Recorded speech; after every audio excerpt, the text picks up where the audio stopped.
This is absolutely Essendon, the Bombers YouTube fan channel that knows even easy games should come with a health warning.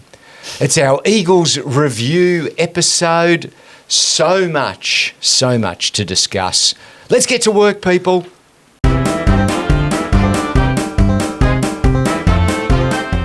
All right, well, we stumbled over the line. 2-point victory for the Bombers over in Perth. Second victory on the road.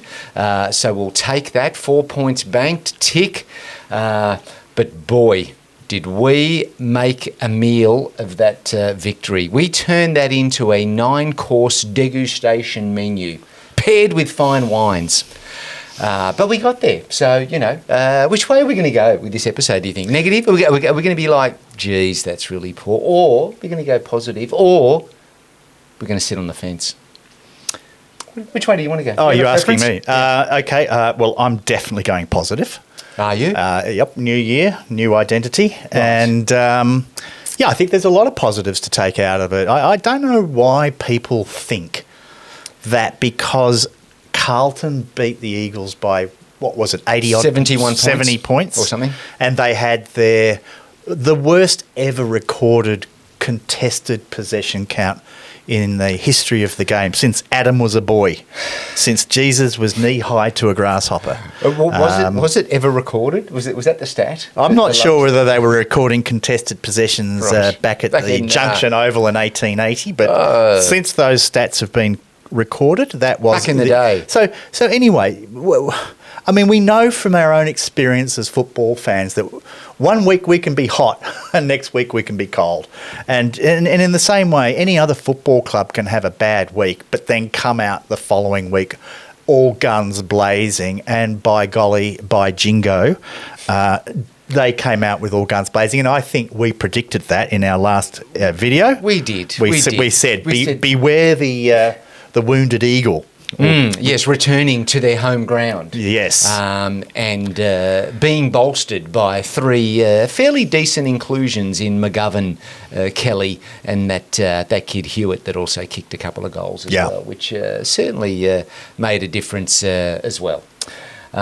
So, yes. Quick commercial break, though, because we always wait till the end and it always just bothers me. Oh. Can you like and subscribe, people? Yeah. That helps us out. We don't like to beg, but, that would be very nice. And while I'm on it, some very great comments to our episode last week. We always appreciate that. There's a lot of funny people out there. Well, they're not funny. No, they are. They're quite amusing. Who are you calling funny? I find it quite amusing. You're doing Joe Pesci routine? Hey, you're like a funny guy, like as I amuse you.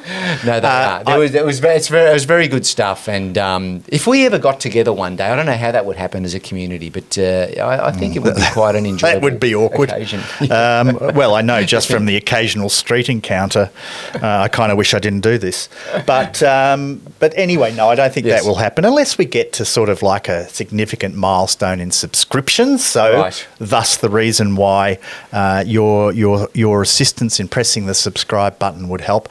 We're kind of trailing behind a lot of our fellow Essendon YouTube channels, and I think it's time we kind of did a little self-promoting. So guys, please, if you don't mind, like and subscribe, and as always, you leave great comments anyway, but all the comments are fantastic and we do appreciate you taking the time. Have I run this to the end yet? I haven't, have I? Yeah, no. That's it. Okay. I think everyone skipped ahead anyway.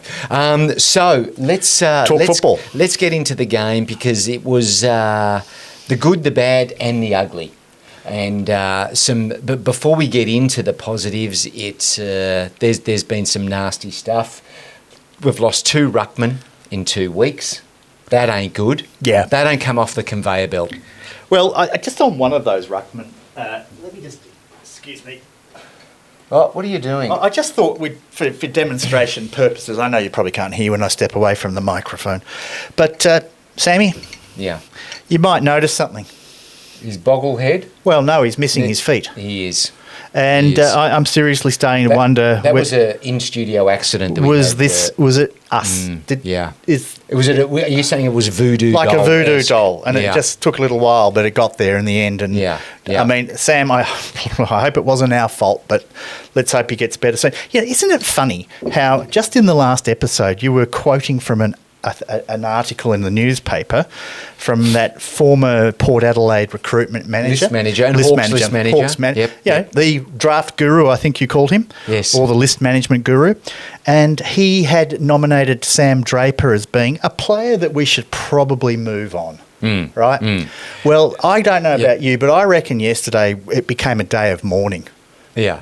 The sight of Sam Draper sitting in the dressing room, foot up on the chair, almost inconsolable. I think now, it's almost like you don't realise what you've got until it's gone. A bit like that, especially given his performance over the last 2 weeks, where he's played with a lot of maturity. And he kicked a vital goal in the game yesterday against the Eagles as well.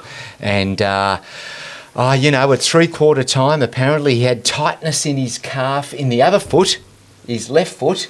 And you could see Brad Scott talking to him in the at the 3/4 address.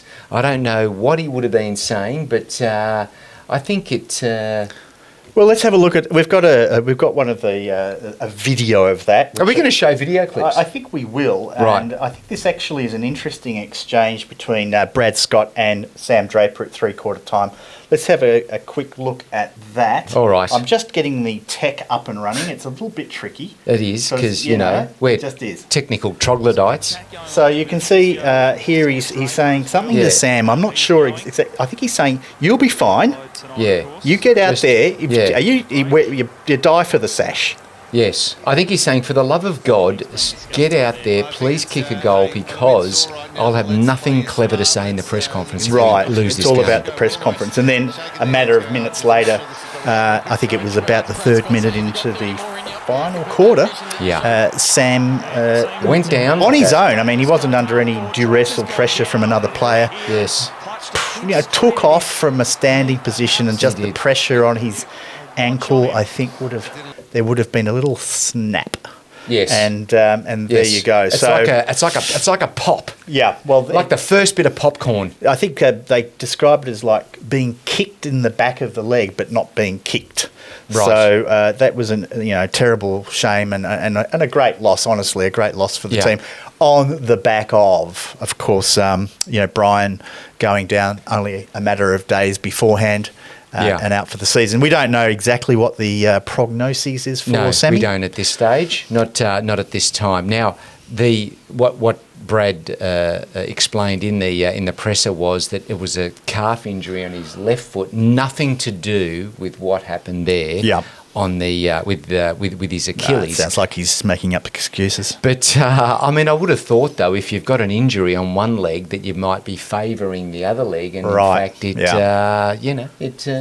it could be involved. Left kneecaps connect to the right ankle. That one. Yeah. Something like that, yes. Thanks for that medical input, so Dr. Larkins. Got massive implications on the season to come. And there's so many nuances to this story because, of course, both Brian and Draper are uncontracted at the end of this season. Right. And there's been a lot of talk about, potentially Sam being pursued by one of the Adelaide clubs. Does that now change? If he is out for the season, does that mean that his price drops? Of course, it's all happening very quickly, and we wish him the speediest of recoveries. But there's a lot of talking points around the implications of this injury. Well, last week, you were suggesting that he should start heading down to the local Porsche dealership and choosing something out because. His shares were rising dramatically. Right. How quickly? It's Ringwood Car City now. It's all duck or no dinner, this caper, isn't it? So there's a lot of questions then about team selection, and we'll come to that because, of course, we have the the very significant game coming up on Anzac Day against the white hot Pies. And we are like a mash unit at the moment. We are a limping gazelle at the stream, the croc-infested stream. Exactly. As it looks at the moment. Yep. So back to the game. I think probably, a lot has already been said about, the Eagles have come back and put on a much better performance, it needs to be said. I mean, they had, the 77 contested possessions last week against the Blues. I think that was up to 119. So, that's about a 50-60% increase in contested football let me from check the the Eagles. math. Yeah. So, you're right. I really feel that on the road, 2 weeks in a row was always going to be tough for the Bombers. Yeah. The fact that we can now walk away with the 4 points, let's just bank that and move on. But there were some positive signs, I thought, that came out of that game. And I want to just touch on three players that are, honestly constantly being lambasted by Essendon supporters, and that's Dylan Shield, Andrew McGrath, and Setterfield. Yes. And, those three guys all had, I thought, terrific games yesterday. I totally your agree. views, totally please. agree. So Setterfield, I think, was very valuable again. Yeah. McGrath, yes, some people just, he does fumble a couple of times, but, man, they just focus on it. He was doing some great work there in defence. And Shield in the centre was delivering the ball very nicely into that forward line. And we had, I think, sort of fewer forward 50 entries than the Eagles. But I think that was something that Brad Scott mentioned in the presser, that he said he's happy to have fewer entries as long as they're better entries, cleaner entries. So let's have a look at Dylan Shield, one in particular, where he bursts out of the middle of the ground and laces up, puts the ball on Archie Perkins' chest, who took a great mark leading out from full forward. There it goes. Just the pace out of the centre. Yes. And bang, straight on out. Great mark from Perkins, by the way. Very nice. He got slammed there. Got slammed. Really important. So, there's another example of people constantly criticising Dylan Shield for his disposal. Now, I know from time to time he can be a little wayward, but generally speaking, his disposal efficiency is in line with the league average. Yeah. So he's not really a bad kicker of the footy, but when he gets it right, he's deadly dangerous. And he did it again in the final quarter with when he came out of the middle, or we had the ball in the middle of the ground and just drilled a 50-metre pass to Peter Wright. Are we going to show that? Yeah, let's have a quick look at that too. I think I've got it here. Cue the Peter Wright goal. So you can see Dylan's got the ball in the centre of the ground. He looks around, swings out onto his left foot and just laces up straight to Peter Wright, who marks the ball about 45 out on a slight angle, and went back and bang straight through the centre. So great to have you back, fella. Yes, so speaking of which then, let's get on to Peter Wright, because, he's been much maligned as well, but never for his kicking.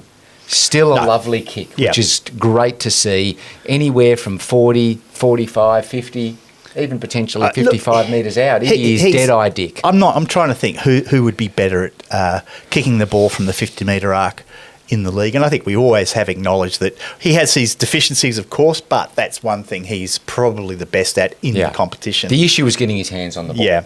And he got his hands on the ball a fair few times yesterday, and he got us off the mark in the first quarter with a sort of a really it was a crazy chaos moment in the forward line. The ball was zipping around and pinging around, and it was clustered and crowded. He got it, snapped it around the corner, and put us on the scoreboard. Yes. And really didn't look back from that point onwards, and contributed throughout the whole game. 6 goals won in the end, and arguably, or I'm not going to argue it, but really won us the game. So I think Peter Wright was another one of the players that list guru that you were quoting had on his list. Yes. That would be probably better moved on. And I think at some point in time we've all probably said that, including ourselves. We have, because the issue is where will he be next week?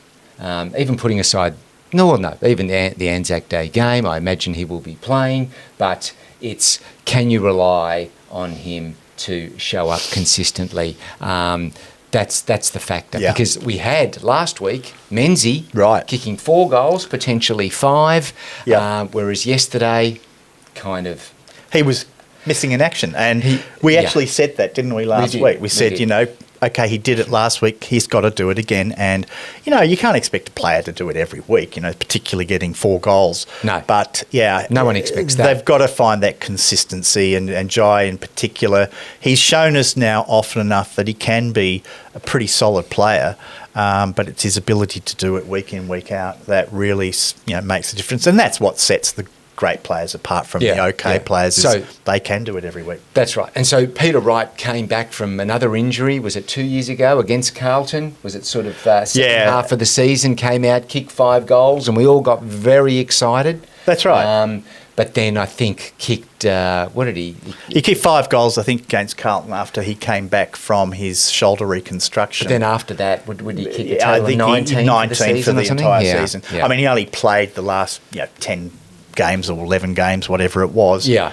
So he was still going at 1.5 to 2 goals a game. Yes. But so it's really going to be important now for Peter to deliver that type of performance again against possibly a much stronger lineup. Certainly defensively, he's going to have Darcy Moore leading all over him next week. So he's going to have it. He's going to have his hands. Yeah, full, definitely. So I think in general, the Bombers again did what they had to do. If we look at the game after about the midway point of the second quarter, we kicked 10 goals to 5.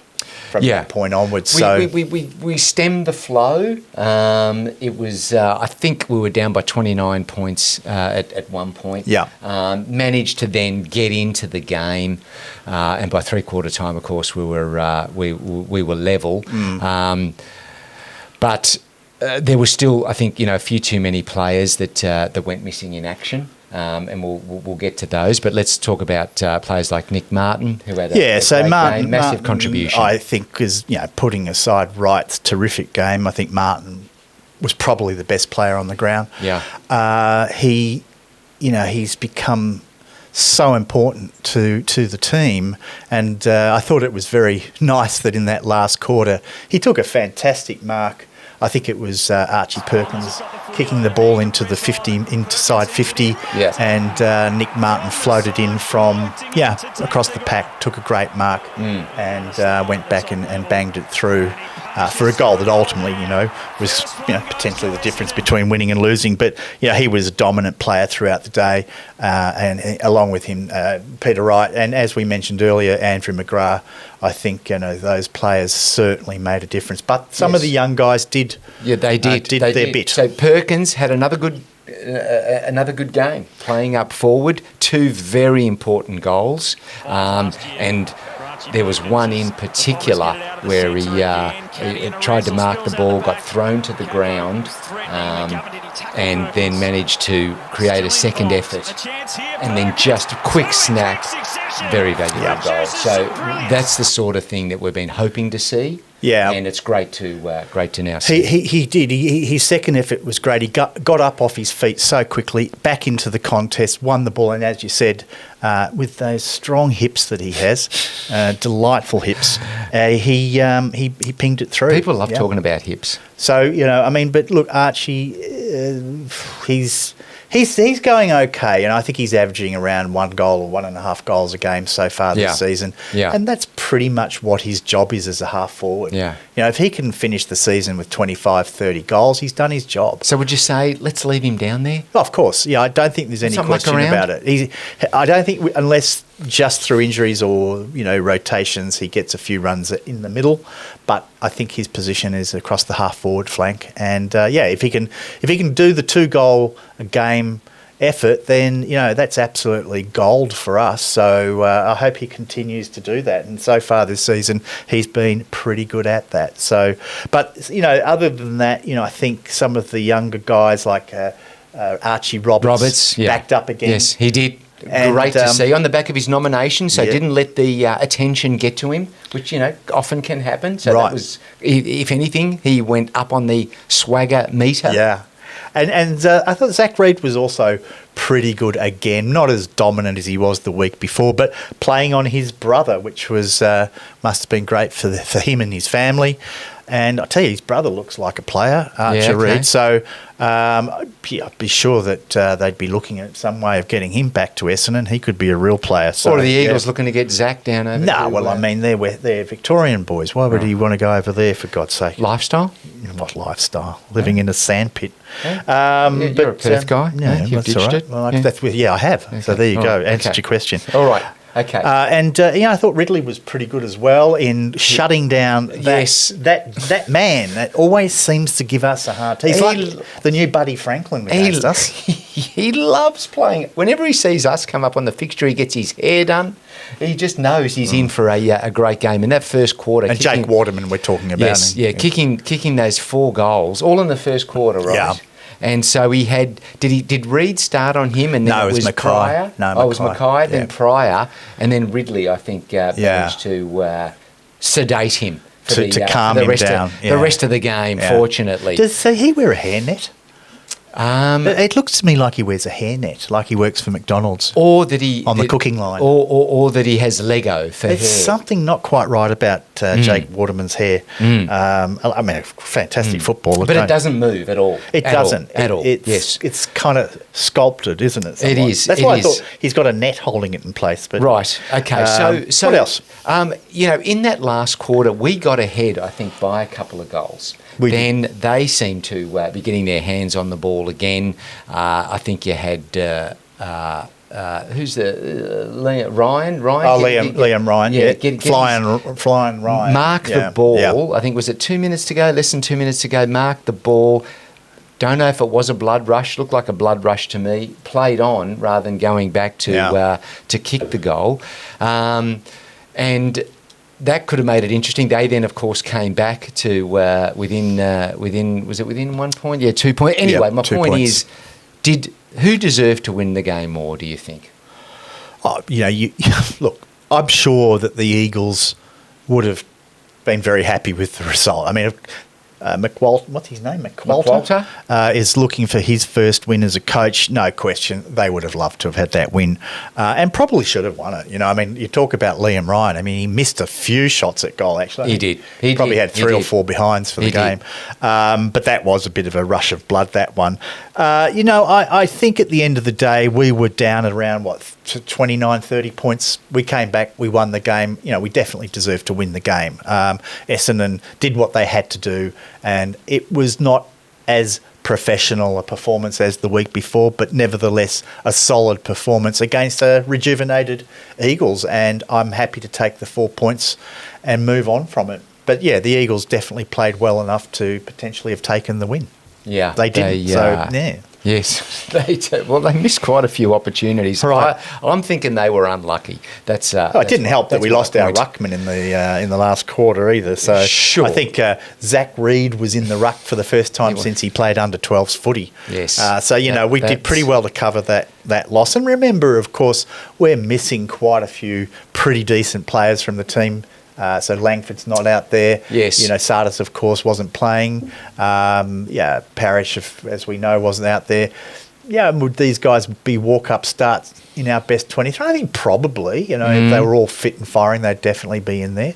Right. So there's a little bit to come back into the side, and by gosh, we're going to need it. We are absolutely going to need it. That brings us to the ins potentially. We might want to talk about that for next week. For the Anzac Day game. Yeah. This one, we will be doing a preview episode, yes. I think, given that it is a marquee game. Maybe even one other. We will be, maybe, that's our style. We go from disappearing to spam. Or within 1 week. Yeah. But as someone so eloquently put it in our comments, that we're as inconsistent as the club that we support and follow. Yes, yeah. So it's kind of fitting in a way. But our production manager is Adrian Dodoro. So we were chastised for not mentioning that Langford could be back for Anzac Day. I suppose we just never believe really what comes out of the I'd like to respond to that because I don't like being chastised. I think it was me that said he was still 3 or 4 weeks away or whatever. Yes. I said. Yes. And then a couple piped in and went, oh no, he's not. He'll be back. Well, here's the thing, guys. I'll believe it when I see it. All right. Hey, he's an Essendon player with a hamstring. Anyone who's telling me he's going to walk back into that side after 4 weeks. But he's a test. He's going to be tested. Is he? I tell you, I bet midweek we're going to see a headline. Oh, Langford, pings his hemi another 3 weeks during the test. Darcy Parish was meant to be back this week as well. Yeah. So look, Okay. I hope he is back because we need him. But Okay. I will wait and see. Let me sort through a couple. Corwell, definitely no chance. Well, I thought he was dead. Okay. Was he? All right. Okay. No. Treat this seriously. All seriousness, Caldwell is not going to be available. All right. Okay. No. So Sartis. Well, he's available. It's will he get picked, and whose place would he take in the side? That's right. Because I think Hobbs has been solid. I wouldn't think Hobbs would be going anywhere. Yeah. Setterfield needs to stay. Definitely. Right. So even though he is available, probably won't be then coming. No, into the side. I think he might be an in for Gresham actually. Okay. I think if anyone's going to get dropped on form, it's going to be either Gresham or Jones, and I think Jones will keep his place. Jones only had one disposal in the second half. Yeah, that wasn't great. He's really struggled to sort of do much this year. He has. But I think structurally they'll keep him because there's a chance that Dersman might not play. We don't know what his situation is. Do we know he was winded big time? Was he winded or did he have his guts turned inside out? I mean, that was a nasty. It was. He looked in real pain. He looked in a lot of pain. So I don't know. Hopefully we'll hear something in the next day or so. But that would be a big out for Anzac Day. A bit. We would. That would hurt us. He's been very good. Yeah. But who knows? I think we're still waiting to hear. Okay, so you're saying if he doesn't and he is an out, that Jones keeps his position? I think so. He'd be placed on the wing. I think so. I think with Peter Wright clearly back in the team now. So Caddy and Wright would be the two tall forwards. No need for Jones to be in that forward line. So he probably goes back to that kind of, hybrid wing position that he's been playing. And, more so important with the potential of Dersma going out. They'll need it. So then, without... by the way, we got our selections perfectly correct. Yeah, you were week, right. so. Yeah, you nailed that. That. Yes. Okay. So let's just play this out. What if Langford does pass that test and there's no ping on the hamstring? Yeah. Then the forward line. What does that mean for someone like Caddy? Still stay? No, Caddy definitely stays. And for those people that are saying he shouldn't, just please go away. No, I think the pressure will be on Gresham. I think Gresham is the one that. He's been okay. Don't get me wrong. He had a bad game against the Eagles. Yeah. Does Menzies go? I mean, I think one of those two could possibly be dropped and make way for Langford. Yeah, but with his 4 goals, I reckon Menzies sort of locked in another game. You'd think so. Maybe. You'd think so. He's got some credits. Okay, so what about El Hawley? He played, I think, most of the. Well, no, not most. No, he played. He came on in the last quarter. He didn't have any. The opposite impact. of most. He had no impact at all.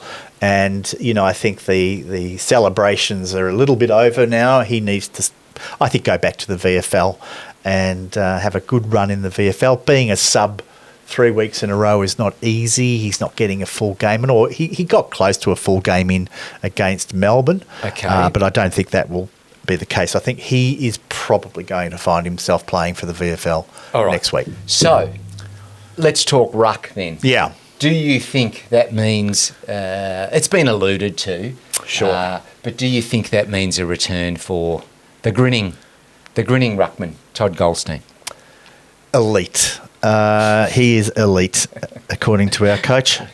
The greatest ruckman that's ever walked the planet. No, because someone asked in the press conference, I think Brad Scott, because he's been helping to coach more than anything in recent times. He said, is he ready physically? And yes, the answer was, he's elite. That's right. Look, I mean, he's coming in. There's no question about it. I think it's a case of, Goldstein will come in as the sort of first ruck, and Peter Wright will probably lend some support from time to time. So I think that's the case. Goldstein's probably going to have to think about playing the rest of the season. I'm very, very concerned that Draper will be gone for the entire season, and of course we know Brian's already been ruled out. So she's a long season. Yeah, I mean we've only played 5 games, so we've got 18 more games to play with a 36, 37-year-old ruckman that hasn't played a game this season and kind of being, sent out to pasture. It could be one of the stories of the year. It could be one of the stories. You're a romantic, DT. This gentleman, Todd Goldstein, just gets a sniff of one more dash. And you never know. He's a crafty fox. He may just do okay. He's going to have to. Oh. But I don't think Vicentini has any chance of coming into the team, unless, of course, we get another injury. No, he's not ready yet. So I think Goldstein, particularly on the big stage at Anzac Day, is almost definitely an in. Right. Okay. And then and Peter Wright stays in. Sure. Obviously. Of course. Yeah. He's locked in his. But do you agree with Goldstein? I mean, I or are you a Vicentini? No, I haven't seen enough. No. I think I'd rather go someone with that experience that maybe a bit slower, but I think can make a contribution. That way. Yeah, well, he's up against someone they're saying who'll be an All-Australian. Darcy Cameron. Yeah, so it'd be interesting to see. Look, we've done well to get to 3-2. I don't think we're going to go 4-2. That's my feeling. Yeah. I think the Bombers are really up against it with that really good Collingwood team. We'll save that for our preview, but they were very good against Brisbane. They were, on Thursday night. They were very good. It's a little scary, to be honest. But anyway, we're still fresh off this game. Let's take some time to marinate and then think about how we could possibly win that Anzac Day game after the big draw last year. And if you recall, last year, it was Collingwood were much cleaner, slicker. We just got to that draw just through sheer will and brute force. And, I don't know if you could manage to do that 2 years in a row. We'll see. We'll be back to talk about that game in more detail. We will. I think we'll probably do a preview on Thursday, the Anzac Eve. But we might be back before then. We could be. Something else. There's a lot of news happening around the footy club and around football in general at this time of year. There's a lot of big games on. We're going to be there. We'll be bringing you the news, maybe fourth. Yes, not first. Unlikely, but we'll bring you the news with a twist, and I think that's always the value of Absolutely Essendon. Thanks for watching, guys. We look forward to catching you at the next show. We do indeed. That'll do for now. See you around. Thanks again. Like and subscribe. Please. Cheers. Bye now. Bye.